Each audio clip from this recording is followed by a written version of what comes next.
যোগ্যতার মাপকাঠি জনগণের কাছে ধরা পড়েই যে যোগ্যতা কার ভিতরে কতটুকু।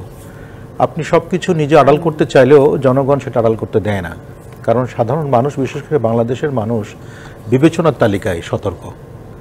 আপনি ভুল জিনিসটি জোর করে প্রচার করতে যাবেন, জোর করে সেখানে প্রতিষ্ঠিত করতে যাবেন, জনগণ কিন্তু সেটা একেবারেই নেগেটিভভাবে নেবে। কারণ এখানে দেখা গেছে, আপনি দেখেন আজ পর্যন্ত যা নিয়েছে জনগণ আবেগের বশে, কিছুদিন পরে কিন্তু ছুড়ে ফেলেছে।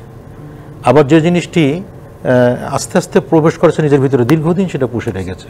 আপনি দেখেন আজ পর্যন্ত যদি সুবীর দাস সেই গান, যে আমি বৃষ্টির কাছ থেকে কাঁদতে শিখেছি, এই গান কি সারা জীবনে মরবে? নগদের কাছে সব গ্রাহকই প্রিয়, তাই তো সারা দেশে ক্যাশ আউট চার্জ সবচেয়ে কম। মানুষ কিন্তু গ্রহণ করেছে। এবং দেখেন, যার বয়স আজকে 12 বছর সেও কিন্তু এই গানটি জানে, যার বয়স 80 বছর সেও কিন্তু জানে। অথচ অনেক গান বাংলাদেশে আসছে, আবার 3 মাস পরে সেগুলো কি আছে? নাই। এই জন্য ভাইরাল ব্যাপারটি তাৎক্ষণিক একটা আলোড়ন সৃষ্টি করে চলে যাচ্ছে, বাট যেটি গ্রহণ করার, যেটি সঠিক সিদ্ধান্ত নয়, সেটা কিন্তু জনগণ নিচ্ছে যে এটি আসল। কারণ আপা যেটি বললেন যে কে কি মনে করলে বড় কথা নাই, আমি আমার ভালো কাজটি করার জন্য চিন্তা থাকি। অনেক কাজ করে মানুষের কাছে দ্রুত বাহবা নেওয়ার কোনো কিছু নাই।